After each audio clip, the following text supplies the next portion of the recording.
Hinamak na manugang. Kabanata 536. Sa sobrang takot ni Helena ay nanlambot ang buong katawan niya. Nanginginig pa siya habang naglalakad. Mabilis siyang lumuhod sa lupa at gumapang palayo. Si Shufugi, na nasa tabi niya, ay natakot din. Napahawak siya sa dingding at tumakbo palabas. Binuksan ng gwardya ang pinto at walang nakitang tao, kaya bumalik siya para magsumbong. Bagamat walang tao sa labas ng pinto, alam na alam ni Alex Dixon. Sino pa ba ang makakagalit sa isang tulad nito maliban kay Helena? Sa oras na ito, lumakad pasulong si Chin Yue at sinabing, Alex Dixon, noong huling beses mong ginamit ang Yan Capitals sa Yan Capital, pinigilan mo ang kondisyon. Ngunit ngayon, nagsimulang sumabog muli ang kondisyon, at sa pagkakataong ito, ang outbreak point ay sa Jinling kung naiintindihan mo ang bagay na ito. Tumango si Alex Dixon at sinabing, nakita ko na ang balita. Nagkatinginan sina Chin Yue at Direktor Chin at mapait na ngumiti.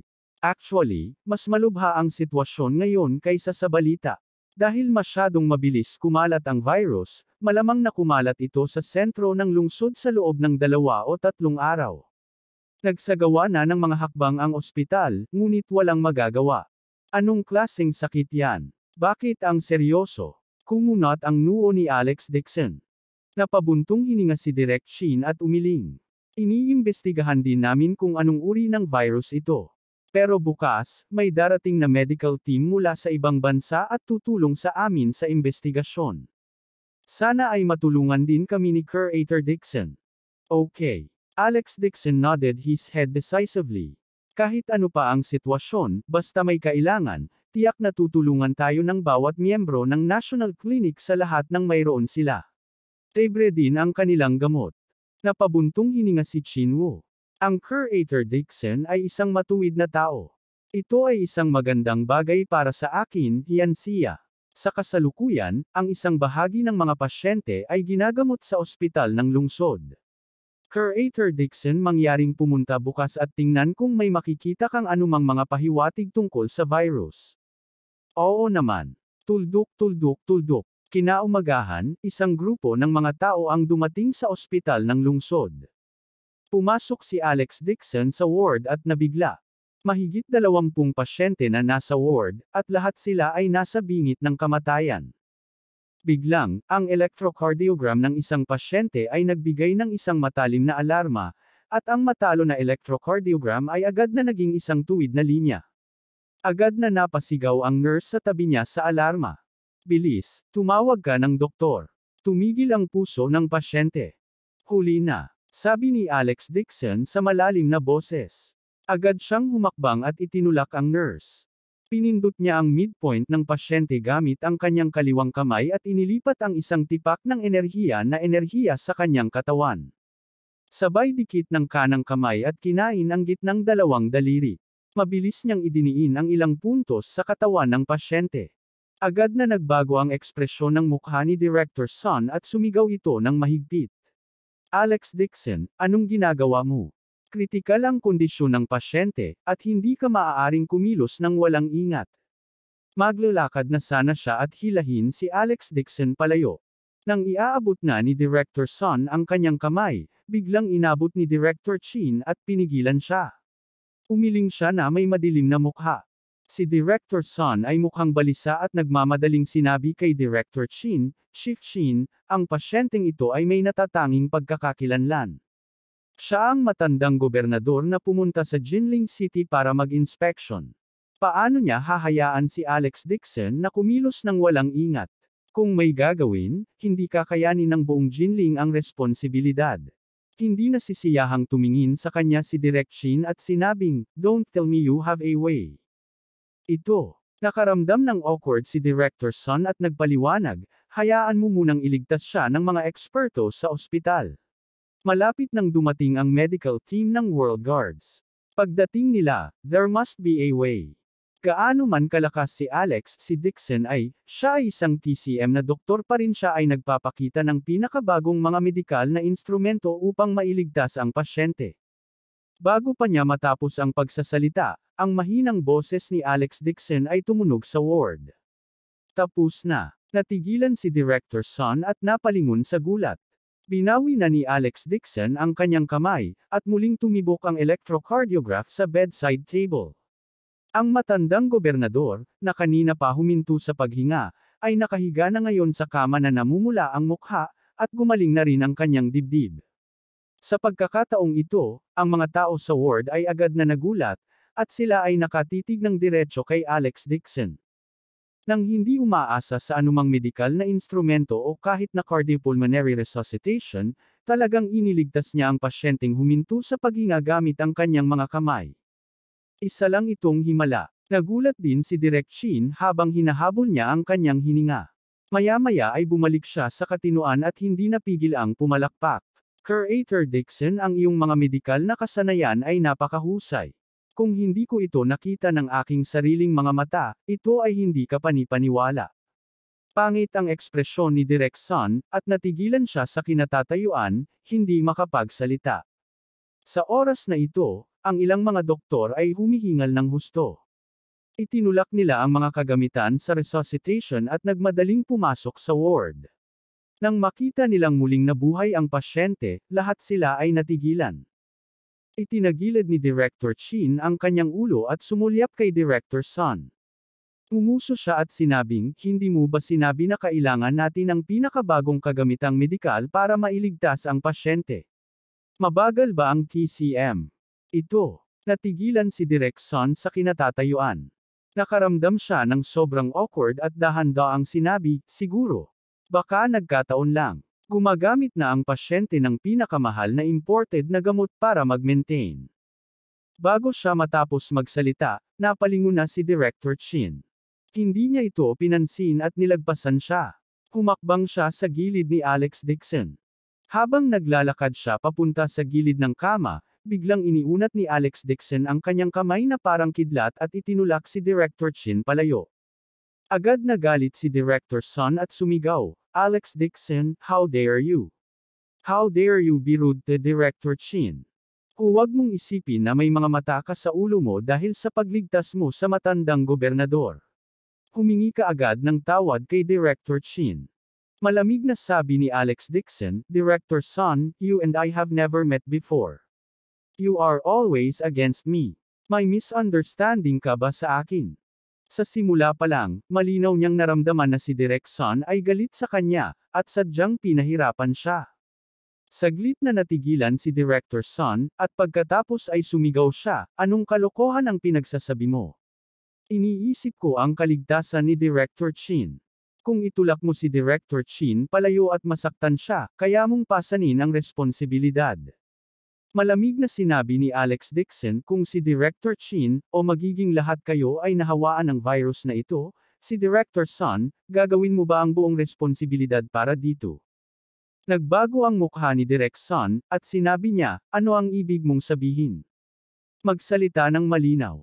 Umuso si Alex Dixon at itinuro ang pasyente sa kama at sinabing, alam mo ba kung paano kumakalat ang sakit? We are still researching. Why don't we invite you over? Bumakas ang gulat sa mukha ni Director Son, ngunit agad itong kumalma at sinabi sa hindi makatwirang paraan, kapag dumating ang dayuhang medical team, tiyak na malalaman nila ang dahilan. Sa oras na iyon, natatakot akong lahat kayo ay mahawa ng kakaibang sakit. Biglang inunat ni Alex Dixon ang kanyang kamay at malamig na sinabi, tingnan mong mabuti, ano ito? Agad namang nanlaki ang mga tao sa ward at napatingin sa palad niya. Sumimangot si Director Chin at tumingin ng matagal. Umiti siya ng mapait at sinabing, Curator Dixon, huwag mo nang paglaruan. Wala sa palad mo. May nahuli si Director Son at patuloy na sumigaw, Alex Dixon, grabe ang kalagayan mo ngayon. Nasa mood ka pa magbiro. Pagkasabi niyan, agad siyang tumalikod at sinabi kay Director Chin, Chief Chin, nasabi ko na rin na hindi mapagkakatiwalaan ang medical skills ni Alex Dixon. Mas mabuting maghintay na dumating ang mga eksperto mula sa ibang bansa. Sinadya niya lang. Nakakapagtaka. Nang siyang matapos magsalita ay may biglang sumigaw sa pagkaalarma. Meron daw. Something on his palm. Kabanata 537. Magandang paningin. Itinaas niya ang ulo niya at inutusan ang nurse, pakihanap ako ng magnifying glass. Natigilan ang nurse at mabilis na lumabas ng ward. Pagkalipas ng 2 minuto, isang magnifying glass ang ipinadala sa kamay ni Alex Dixon. Hinawakan niya ang magnifying glass sa kaliwang kamay at itinutok sa palad ng kanang kamay. Itinaas niya ang kanyang ulo at sinabing, "Tingnan mo." Agad na pinalaki ng magnifying glass ang bagay sa kanyang palad ng ilang beses. Isang pulang-pulang uod ang lumitaw sa harap ng karamihan. Kahit na pinalaki ito ng 10 ulit, ang surot ay kasing laki lamang ng toyo. Mukha itong linta, ngunit ang pulang-pula nitong katawan ay natatakpan ng mga madilim na lugar. Mayroon din itong isang pares ng parang side sa harap na mga binti. Ito ay tulad ng isang mantis, tulad ng isang dayuhan, lubhang nakakatakot. Ang mas nakakatakot ay ang linta na hugis. Kakaibang surot ay may 6 na pares ng hugis tipaklong na paa sa tiyan nito. Ang kakaibang bug ay agad na naging dahilan upang makaramdam ng goosebumps ang karamihan sa kanilang katawan. Bahagyang nagbago din ang ekspresyon ni Director Chin. Tinanong niya, "Curator Dixon, ano ba talaga ang bagay na ito?" Malumanay na sabi ni Alex Dixon, "Nakatago ito sa katawan ng pasyente. Kanina lang noong nililigtas ko ang pasyente, kumagat ito sa balat ng pasyente at gumapang palabas. Gusto nitong tumalon sa katawan ko, ngunit kinurot ko ito hanggang sa mamatay." Nang matapos siyang magsalita, naramdaman agad ng mga tao sa ward ang lamig sa kanilang mga gulugod. Maging ang mayabang na direktor na si Sun ay natakot ng husto, at nagbago ang kanyang mukha. Muling sinabi ni Alex Dixon, "Ang katawan ng insektong ito ay napakaliit, ngunit ang kakayahan nitong tumalon ay 12-dosenang beses kaysa sa mga pulgas. Mayroon din itong mga pakpak ng karne sa likod nito. Maaaring umunlad at tumanda sa katawan ng tao, at maaaring lumipad. Ay natatakot ako na kakaibang sakit ang sanhi nito, at sa pamamagitan ng parasitising, nahawahan nito ang ibang mga pasyente." Laking gulat ni Direk Chin kaya hindi siya makapagsalita. Ang gayong maliit na kakaibang bug, mas maliit pa sa buto ng lingga, ay napakaliit kaya hindi ito nakikita ng mga tao sa kanilang mga mata. No wonder tinulak siya ni Alex Dixon. Kung ngayon lang siya naglakad palapit sa pasyente, hindi niya ito mapapansin nang tumalon ang kakaibang kulisap sa kanya.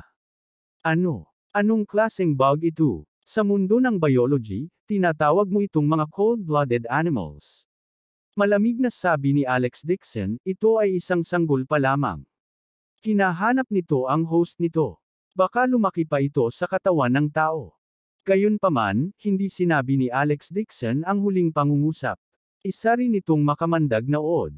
Ang buong ward ay napuno ng mga tao, ngunit ang mga tao ay hindi maiwasang umatras. Tumayo si Alex Dixon sa tabi ng sickbed, at isang malaking bakanteng espasyo ang lumitaw sa harap niya. Walang nang ahas na lumapit sa kanya.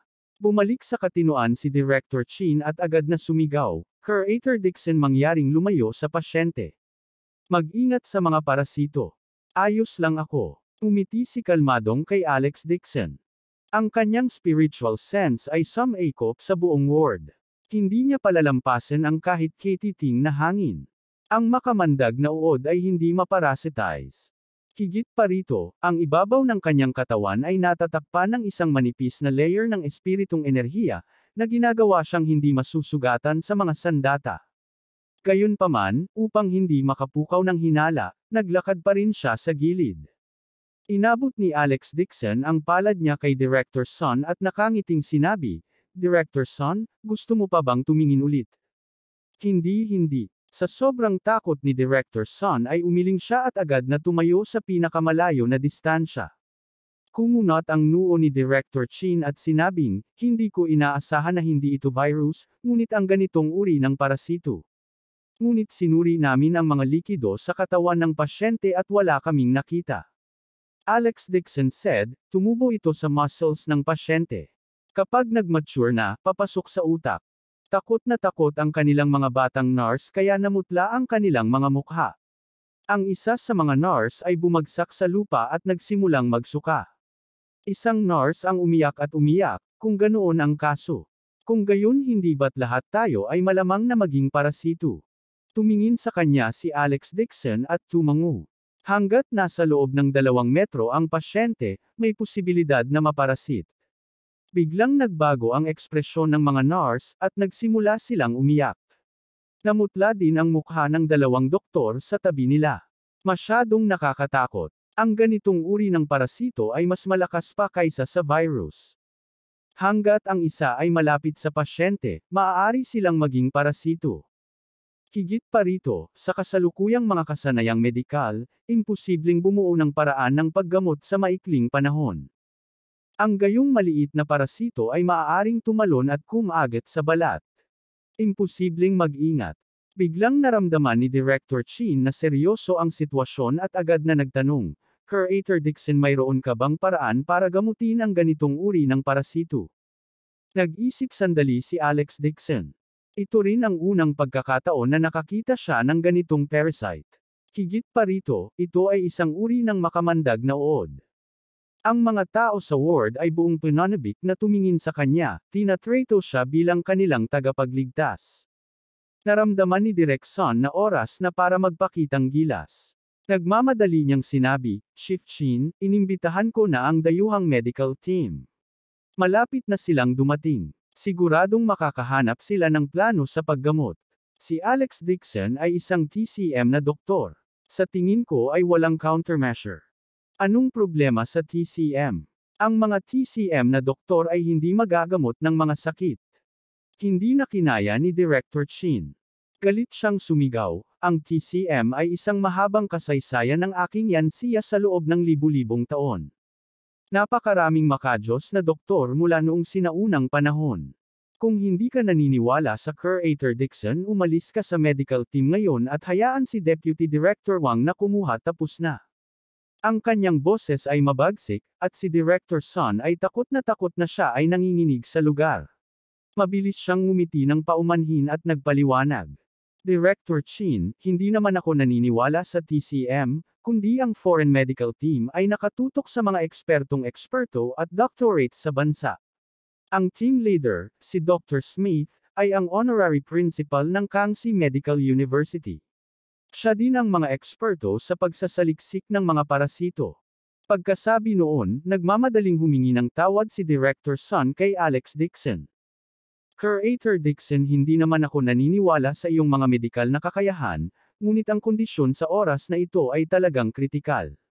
Kapag nagtatrabaho ka kay Dr. Smith, mas maraming tao ang mayroon ka, mas magiging malakas ka. Noon lang medyo kumalma ang galit ni Director Chin. Bumantong hininga siya kay Alex Dixon at sinabing, makakapag-usap lang tayo tungkol dito kapag dumating na ang medical team. Ni Alex Dixon, Chin-ju, magre-reseta ako ng Race Eta na makakapigil sa pagdami ng mga parasito sa katawan ng tao. Ngunit hindi nito kayang putulin ng lubusan ang mga parasito. Sinabi pagkatapos gumaling ang pasyente, maaari itong maging parasitized muli. Kaya mo bang gamutin? Nagbago ang ekspresyon ni Director Chin. Wala siyang pakialam sa mga parasito at humakbang papunta kay Alex Dixon. Malakas niyang tinapik ang balikat ni Alex Dixon at masayang sinabi, hindi ko akalain na mapapagaling mo ang sakit na hindi kaya ng mga eksperto sa bansa. Mapapagaling mo ito sa Race Eta. Napakajos na doktor. Umiling si Alex Dixon at sinabing, maaari ko lang gamutin ang sakit at gamutin ang pasyente, ngunit hindi ko kayang patayin ang lahat ng mga parasito. Kung ang pinagmulan ng mga parasito ay hindi nalutas, ang sakit ay nakakalat. Sinabi ni Director Chin sa malalim na boses, sige, utusan ko ang mga tao na imbestigahan ang bagay na ito. Hintayin ang aking balita. Sa sandaling ito, yumuko ang sekretarya at naglakad para magulat sa mahinang boses. Chief Chin, dumating na sa airport ang foreign medical team. Hinihiling sa iyo ng team leader na si Smith na personal mong tanggapin sila. Bahagyang nadismaya ang ekspresyon ni Director Chin, ngunit hindi ito nararapat para sa kanya na mag-frustrate. Sabi niya, tawagan si Smith at sabihin sa kanya na magpapadala kami kaagad ng sasakyan. Bahagyang kumunat din ang noo ni Alex Dixon. Mukhang hindi maliit ang medical team na ito. Nagpapalabas pa rin sila sa oras na tulad nito at gusto nilang personal na matanggap ang eroplano. Tuldok. Makalipas ang kalahating oras, dumating ang ilang maliliit na sasakyan sa airport. May nakaparadang pribadong eroplano sa airport. Kakababa pa lang ni Alex Dixon ng sasakyan nang biglang may narinig siyang excited na sigaw. "Dear Dixon, makikita na rin kita sa wakas." Bago pa makapag-react si Alex Dixon, nakita niya ang isang figurang sumugod sa kanya. Kasunod ng nakakasakal na pabango ng Chanel, isang makapal na figure ang tumalon sa kanyang mga bisig at niyakap siya ng mahigpit. Ubo-ubo. Biglang nanikip ang dibdib ni Alex Dixon at halos hindi na siya makahinga. Kabanata 538. Isang batang babae na 7 metro ang taas at may blonde na buhok at asul na mga mata ang nakayakap kay Alex Dixon gamit ang kanyang mga braso. Maganda ang ngiti niya sa mukha. Nakasuot siya ng isang malaking red tight one-piece dress. Siya ay may payat na figure, at isang medikal na puting Amerikana ang nakatikip sa kanyang one-piece na damit. Nang idiin niya si Alex Dixon ay agad siyang nakaramdam ng pagkakirot, at hindi niya maiwasang makaramdam ng pamamanhid ng kanyang anit. Ang figure ng westerner na ito ay nagawang tingnan ang lahat. Ang taga-kanluran ay si Nina. Wala siyang pakialam sa mga taong nakapaligid sa kanya, at niyakap niya si Alex Dixon habang nakangiting sinabi nito. "Alex Dixon, hindi mo akalain na makikita mo ako ng ganoon kaga. Naghihintay pa rin ako na makipag-candlelight dinner kasama ka." Palibas ay niyakap ng isang sexing blonde na dayuhang babae, agad na uminit ang dugo ni Alex Dixon, ngunit sa harap ng mga mata ng lahat, hindi niya napigil ang yakapin si Nina at mabilis na tinulak ito palayo. "Nina, nakakapagod ang journey ng medical team mo. Sumakay ka na sa kotse at pumunta ka muna sa hotel para magpahinga." Umiti si Nina at binitawan ang kamay niya. Inunat niya ang kanyang jade arm at natural na hinawakan ang braso ni Alex Dixon at sinabing, "Sa pagkakataong ito, mananatili ako kay Jinling sandali. Siguradong marami akong oras para puntahan ka." Nakangiting tumango si Alex Dixon at tumangala. Sa hindi kalayuan sa paliparan, mayroong higit sa 100 matataas na dayuhang doktor. Lumapit si Director Chin kasama ang kanyang mga tao. Nakangiti siya at nakipagkamay sa isang nasa katanghaliang gulang na doktor na may kulay abo na buhok at may gintong rimmed na salamin. Umiti si Nina at sinabing, "Si Dr. Smith yon. Napakaraming alam niya tungkol sa mga parasito at isa sa mga pinangangasiwaan ito sa mundo. Sa pagkakataong ito, siya ang manggana sa club." Pagkasabi noon, hinawakan niya ang braso ni Alex Dixon at naglakad pasulong. Sa harap nila, natapos nang bumati si Director Chin. Nang makita niya sina Alex Dixon at Nina na naglalakad, mabilis siyang ngumiti at sinabi kay Smith, "Dr. Smith, ito si Alex Dixon. Makikipagtulungan siya sa iyo para pag-aralan ang kondisyon. Siya ang pavilion ng National Clinic." Bago siya matapos magsalita, nagtaas-baba si Smith at sumabad, "Director Chin, para masigurado ang progreso, hindi kailanman nakikipagtulungan ang aming international medical team sa ibang tao." Nagmamadaling ipinaliwanag ni Director Chin, "Dr. Smith, napakahusay ng kanyang mga medikal na kasanayan. Nakagawa na siya ng gamot na maaaring sugpuin ang sakit. Ang pakikipagtulungan sa iyong medical group ay tiyak na magpapabilis ng pag-unlad." Sumingit si Smith, "Medicine. Wala kaming anumang pananaliksik sa gamot, at hindi namin kailangan ng anumang tulong mula sa gamot ng Yangtze mo. At saka, ang aming medical team ay may mamahaling espesyal na gamot na maaaring sugpuin ang sakit. Sana ay hindi gagawin ni Ministro Chin, makagambala sa aming trabaho." Sa puntong ito, nakita ko lamang si Direk Chin ng kanyang bibig at nagmumuni-muni. Si Director Sun, na nasa tabi niya, ay may masayang ekspresyon. Mabilis siyang pumunta sa harap at pinuri, "Dr. Smith, hindi ko inaasahan na magkakaroon ka ng isang espesyal na gamot ng ganoon kabilis. Ang iyong pangkat ng medikal ay talagang makapangyarihan. Ikaw ay karapat-dapat na tawaging medikal na pangkat sa mundo." Napangiti si Smith nang may pagmamalaki at diretsyong sinabi, "Siyempre, ang aming medical team ay nagtipon ng pinakamahusay na mga doktor sa mundo sa mga tuntunin ng mga virus, bakterya, at mga parasito. Maraming bansa ang nag-imbita sa amin na mag-aral doon. Kung hindi dahil sa pag-imbita mo sa Yangtze sa amin ng paulit-ulit, hindi kami pupunta sa Jinling. Yumuko si Director Son at ngumiti. Salamat, Dr. Smith, sa pagpunta sa Jinling. Ang lahat ng mga doktor sa ating bansa ay walang magawa tungkol sa sakit, at kailangan naming umasa sa iyong club. Ikaw ang aming tagapagligtas. Naniniwala ako sa lakas ng gamot sa kanluran, magagawa namin gamutin ang sakit na ito. Naglagay siya ng mapang-asar na mukha at buong lakas na pinapurihan si Smith, na lubos na hindi pinapansin ng ilang doktor sa likod niya, si Yansia. Maging si Director Chin ay may pagkadismaya sa kanyang mukha. Sabi niya, Director Son, ang ating Yansia ay mayroon ding outstanding TCM. Naisulat na ni Alex Dixon ang race eta. No. Kinawayan ni Smith ang kanyang kamay at sinabing may nanunuyang ngiti. Director Chin, hindi mo malulutas ang ugat ng problema sa iyong TCM. Ang espesyal na gamot na dinala namin ay ang tamang gamot. Kapag nakapasok na ito sa katawan ng tao, sisirain ito ang DNA ng virus. Ito ay ganap na mapapawi. Tumigil sandali si Direk Chin at mahinahong tumango. Salamat, Dr. Smith at sa iyong medical team. Hanggat kaya nating lutasin ang problema sa pagkakataong ito, magagawa natin ang lahat. May ilang sasakyan na naghihintay sa labas ng airport. Itinaas ni Smith ang kanyang ulo at naglakad palabas ng airport.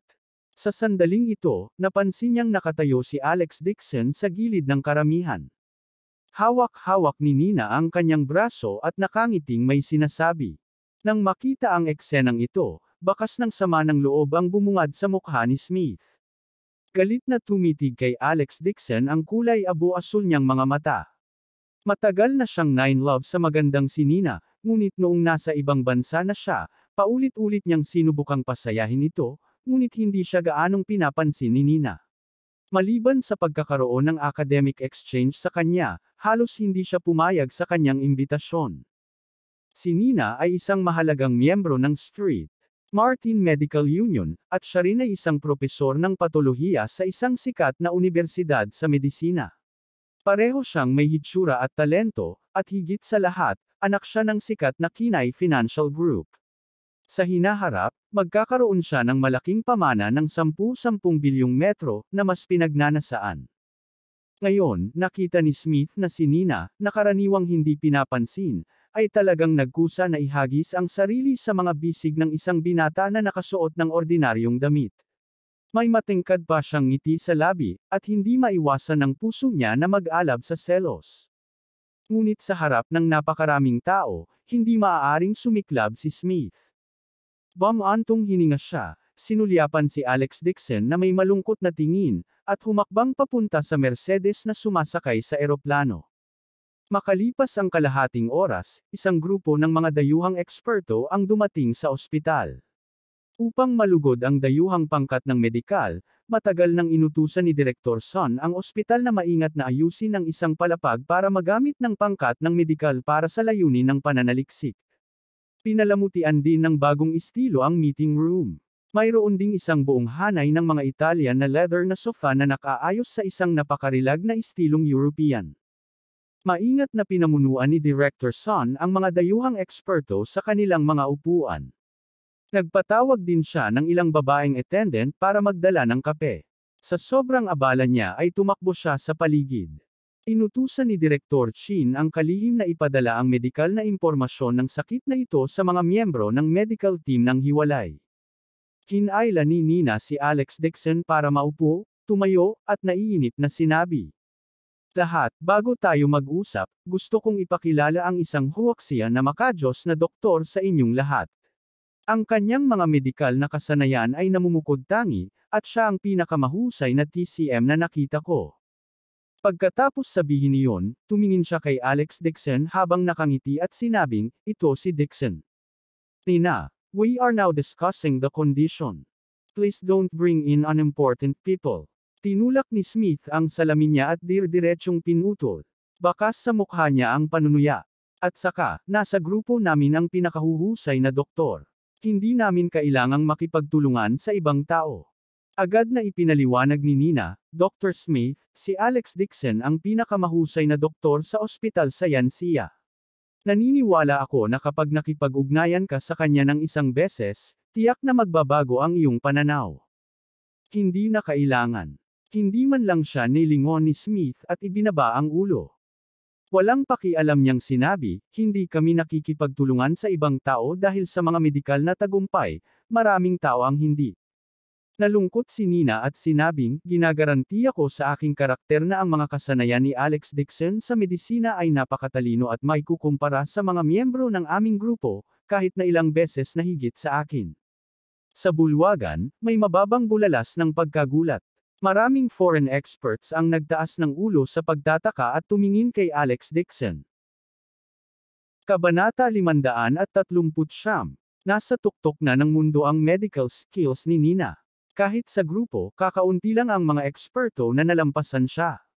Pero mas mataas pa talaga ang medical skills ni Alex Dixon kaysa kay Professor Nina. Gaano kalaban ng langit ang medikal na kasanayang ito? Higit pa rito, hindi kailanman pinuri ni Nina ang sinumang tulad nito. Sa unang pagkakataon, nagbigay siya ng napakataas na papuri sa isang batang doktor mula kay Yansia. Kaagad, ang kanilang mga foreign experts ay naging hindi mapakali at gustong mapalapit kay Alex Dixon. Ubo. Hindi sila pinansin ni Smith at pinutol sila ng ubo. Tapos sabi niya na parang walang ibang tao, bilisan mo. We will start to discuss the condition now. Ang kanyang mukha ay kalmado, ngunit ang kanyang puso ay nag-aapoy sa galit.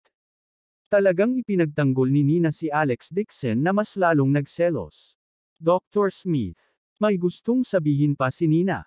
Mahinang sinabi ni Alex Dixon na nasa tabi niya, kalimutan mo na ito. Malungkot na umupo si Nina at galit na sinabi, hindi ko alam kung ano ang nangyayari kay Smith. Hahanap ako ng pagkakataon para baguhin niya ang pagtingin niya sa iyo. Haha. Walang pakialam nang umiti si Alex Dixon at sinabing, no need, because he is not qualified. Pagkasabi nun ay nilabas niya ang phone niya at nag-browse ng balita tungkol sa sakit. Tungkol naman sa talakayan sa pulong, tamad siyang makinig. Kung hindi dahil sa pagharap kay Nina at Director Chin, tatayo na sana si Alex Dixon at umalis. Naging mainit ang usapan sa meeting room. Si Director Son ay nakatayo sa likod ni Smith na parang sarat. Sa isang nakakapangit na ekspresyon, personal niyang inihain ang tsaa at tubig. Inutusan ni Smith ang isang katulong na magdala ng isang metal na kahon, buksan ito, at ilagay ito sa mesa. Sa metal box na may pare-parehong temperatura, mayroong ilang mga glass test tube. Sa tubo, mayroong isang maliit na puting bilog na tableta. Kinawayan ni Smith ang kanyang kamay. Director Chin, ito ang espesyal na gamot na binuo ng medical team. Ang halaga ng bawat tableta ay 50,000 metro. Mahal kaya? Mukhang nabibigla si Director Chin at sinabing, maraming mga pasyente ay mga ordinaryong tao, ngunit ang halaga ng gamot na ito ay napakamahal. Ilang pasyente ang kayang bumili nito? Nagkibit balikat si Smith at sinabing, wala bang sinaunang kasabihan si Yansia? Ang buhay ang pinakamahalaga. Naniniwala ako na maraming tao ang handang bumili ng gamot na makapagliligtas ng mga buhay. Ginagarantiyahan ko na ang gamot ay magpapagaling sa sakit at makakapagdulot ng sakit. Mga antibodies sa katawan ng tao ay hindi na ako mahahawa pa sa palabas. Ito. Mukhang problemado si Direk Chin. Gusto niya ang espesyal na gamot na ito, ngunit ang halaga ng gamot na ito ay napakamahal. Hindi sa banggitin ang mga taong nagtatrabaho ay hindi kayang bayaran, ang mga magsasaka sa mga suburb na nagdusa mula sa sakit ay naghihintay lamang ng kamatayan. Umiti si Smith at sinabing, Direktor Chin, maibibigay ko sa iyo ang kahon ng gamot na ito ng libre, at maibibigay ko rin sa iyo ang Reseta. Iyan ay mahusay. Salamat, Professor Smith. Tuwang-tuwang sabi ni Director Chin. Kakaibang ngumiti si Smith at sinabing, gayunpaman, ang kailangan ay pagkatapos naming malutas ang sakit na ito, umaasa kaming mag-donate si Yanxio ng 1 bilyong yuan sa amin para tulungan kaming magtayo ng isang medikal na laboratorio. At kung ano ang iyong pabrika ng parmasyutiko ay gagawa ng ganitong uri ng espesyal na gamot, gaano man ito ibenta, kailangan nating hatiin ang kita ng 50%. Sa sandaling matapos siyang magsalita, Ang grupo ng mga doktor mula kay Yansia na nakikinig ay agad na nagsimulang bulungan sa isa't isa, at nagsimula silang mag-buzz sa mga talakayan. Ibinaba na rin ni Alex Dixon ang phone niya at nakasimangot na tumingin kay Smith. Ang taong ito ba ay isang doktor o isang negosyante? Napakahusay niya sa kanyang mga kalkulasyon.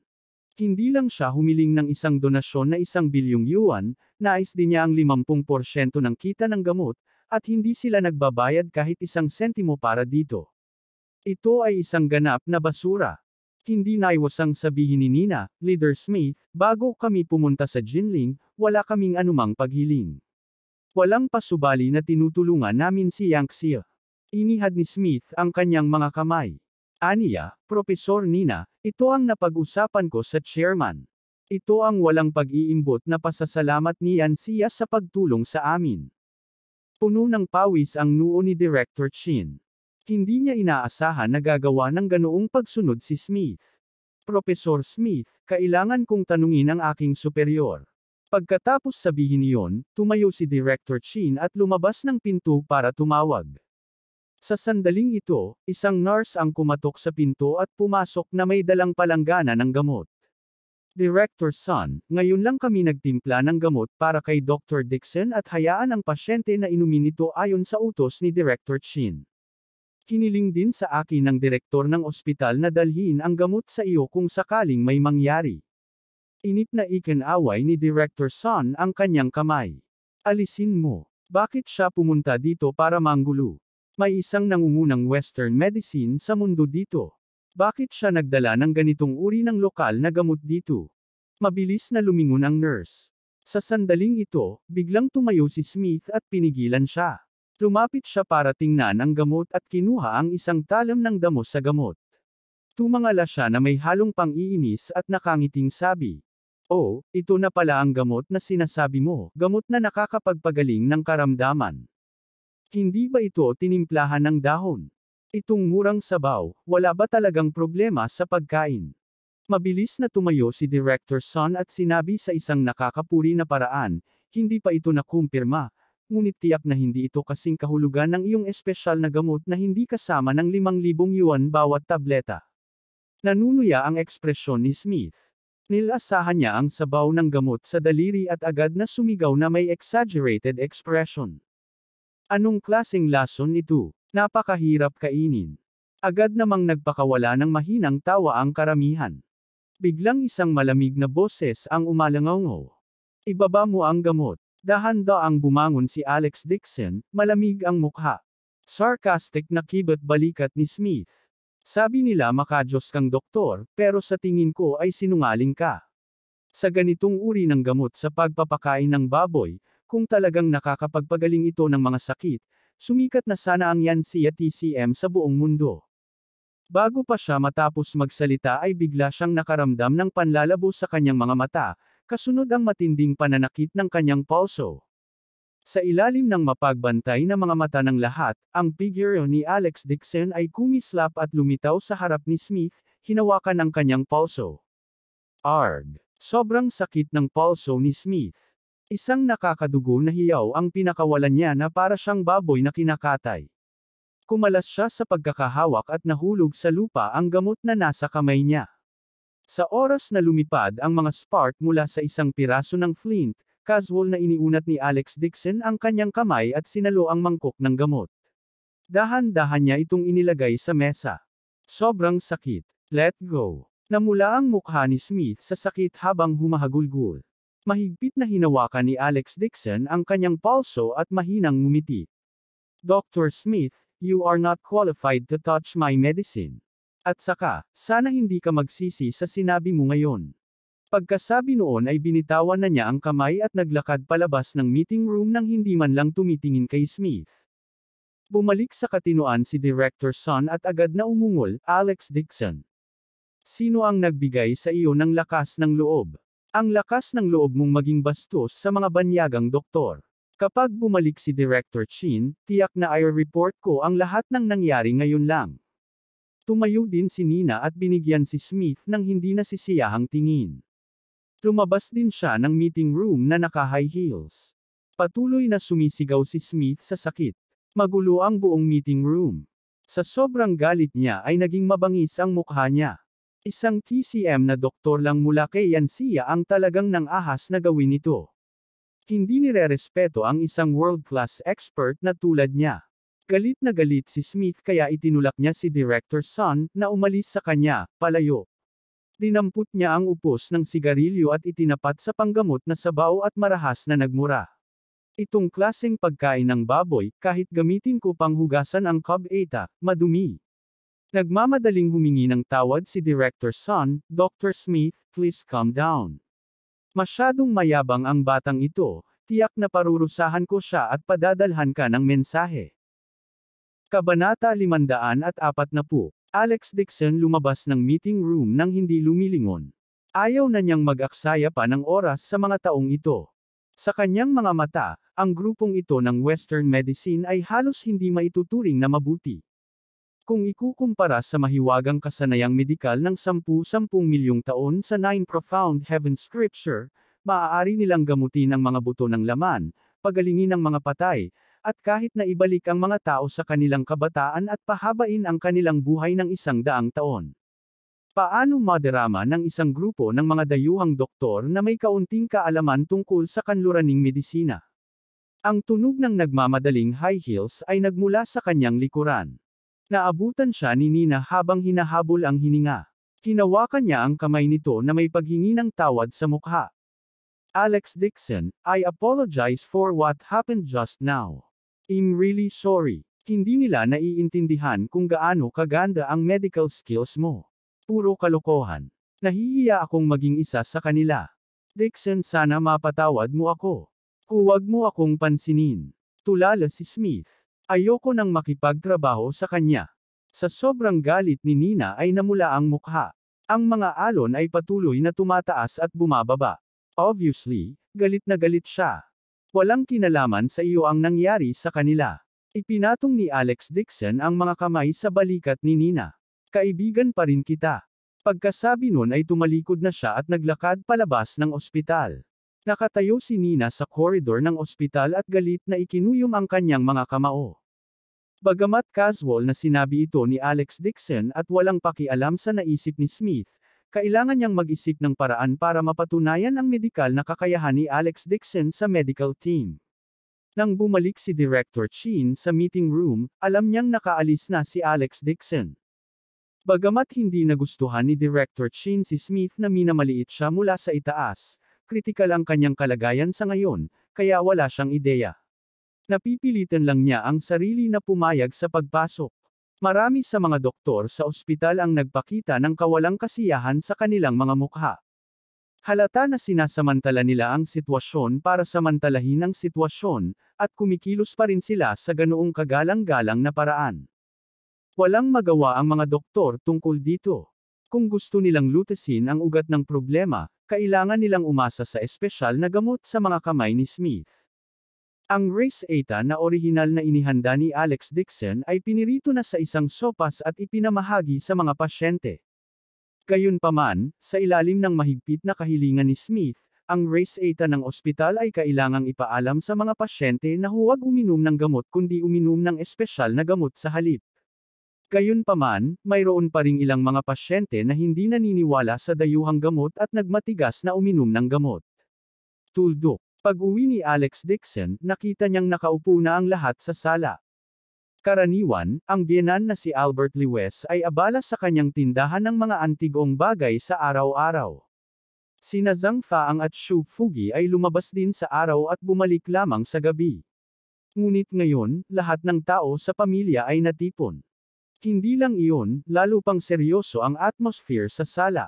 Napatayo si Jane Lewis nang makitang pumasok si Alex Dixon. Nagmamadali siyang nagtanong, Alex, sabi lang ni nanay, may malaking opisyal na naghahanap sa iyo. Ano ba talaga? Napatingin si Alex Dixon kay Helena. Alam na niyang siguradong magsusumbong si Helena sa asawa. Mahinahon niyang sinabi, si Director Chin mula sa National Microbiology Department at Director Sun mula sa Jinling Medical Department. Hinanap nila ako tungkol sa pinakabagong pagsiklab ng nakakahawang sakit. Hiniling nila sa akin na tulungan akong lutasin ito. Matapos marinig iyon ni Jane Lewes, ibinaling niya ang tingin niya kay Helena at sinabing, "Nay, hindi mo ba sinabi na may isang babaeng dumating para hanapin si Alex Dixon at binugbog pa ang pinto?" Ang kanyang mga salita ay implicit.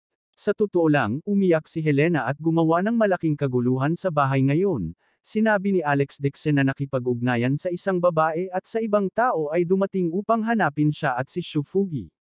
Biglang naging hindi natural ang ekspresyon ng mukha ni Helena, at nauutal siya, "Ay! Hindi pa ako tapos magsalita. It's that woman named Shin." She winked at Alex Dixon the moment she entered the house. "Wala bang pakialam si nanay, sa iyo?" Hindi na kailangan pang hulaan ni Alex Dixon para malaman ni Helena ang nagsulsul sa kanyang asawa. Sa kabutihang palad, ang kanyang asawa ay makatwiran at hindi naniniwala sa kanya. Ibinuka niya ang kanyang bibig at sinabing, "Asawa, ang taong naghahanap sa akin ay si Chin Yue. Si Chief Chin ay mula rin sa pamilya Chin. Kaya naman dinala niya si Director Chin para hanapin ako." Biglang may naalala si Albert Lewes at mabilis na sinabi, "Alex, kailan lang ay may epidemya kay Jinling? Ito ba ang dahilan kung bakit sila dumating?" "Oo, Ama. Napakalubha ng epidemya. Kailangan mong layuan ito." Mabilis na sabi ni Albert Lewes.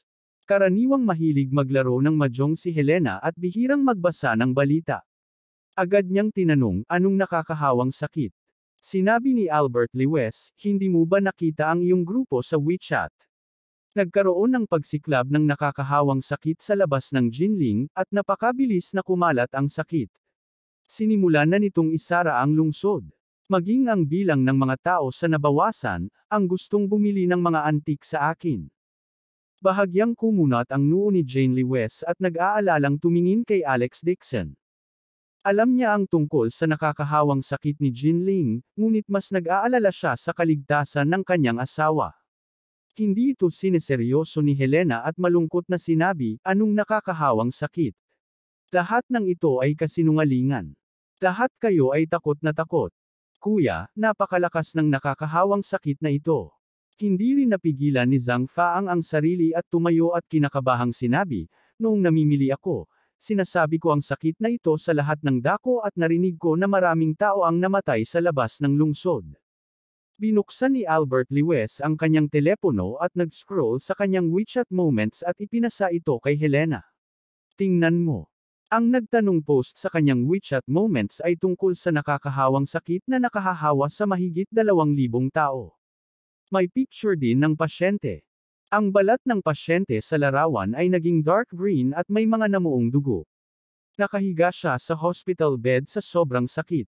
Nakita ito ni Helena at agad na binuksan ang phone niya sa gulat. Paulit-ulit siyang tumawag, "Stupid old man, bakit mo ipinapakita sa akin ang ganitong uri ng hindi magandang larawan? Pwey. Malas. Nanay." Pinigilan ni Jane Lewes si Helena at seryosong sinabi, "Hindi nagsisinungaling si tatay sa iyo. Totoo ito. Dapat ay hindi ka na madalas para maglaro ng mahjong para maiwasang mahawa." Natakot si Helena sa mga salita ng mga taong ito. Mabilis niyang inilabas ang kanyang telepono at tiningnan ang kanyang WeChat moments. Nang makita niyang binaha ang kanyang WeChat moments ng mga nakakahawang sakit kay Jinling, natakot din si Helena at sinabing, "Kung gayon, ano ang dapat nating gawin ngayon? Bakit hindi tayo magmadali sa Yan Capital at manirahan sa aking malaking villa?" Alex Dixon said, "Ma'am, it's okay. Nagreseta na ako ng Race-Ata para sa mga pasyente sa ospital. Dapat gumaling sila pagkatapos uminom ng gamot. Gagawa pa ako ng ilang protective charms. Isuot nyo sa katawan nyo kapag lumabas ka para hindi ka mahawa." Napabuntong hininga si Albert Lewes.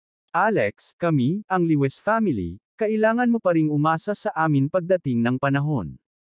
Umiti si Alex Dixon at sinabing, "Tay, isang pamilya tayo. Tungkulin natin ito." Si Helena ay natakot sa kamatayan at agad na naging hindi mapakali. Si Jane Lewes at ang iba ay abala sa pag-aaliw sa kanya. Naglakad si Alex Dixon sa patio at binalak na puno ng anting-anting. Ang maliit na bag na natagpuan niya sa pasyente ay isang makamandag na uod sa kanyang mga mata. Ang ganitong uri ng makamandag na uod ay may bakas ng paglilinisidad. Hindi lamang nito tinatrato ang katawan ng tao bilang host nito, maaari rin itong dumami ng mag-isa. Ito ay lubhang mapanganib. Dapat ay may makapangyarihang spellcaster sa likod nito, ang Goo Relocator. Kumunat ang noo ni Alex Dixon. Noong huling beses nang makaharap niya ang assassin, bago siya makapag-interrogate sa kanya, ang assassin ay pinatay ng tao sa likod ng mga eksena gamit ang makamandag na uod. Ngayong lumitaw ang makamandag na uod, nagpanik ang lahat. Upang harapin siya, ang taong nagtanim ng goo ay kailangan lamang na partikular na ilabas ang goo. Hindi na kailangang itanim ang goo sa isang malaking sukat sa buong lungsod. Ito ay hindi isang bagay na maaaring gawin ng isang ordinaryong magsasaka, at ito ay kumonsumo ng malaking halaga ng enerhiya. Ano ang layunin ng taong ito na nagtanim ng goo sa likod niya? Abangan ang susunod na kabanata.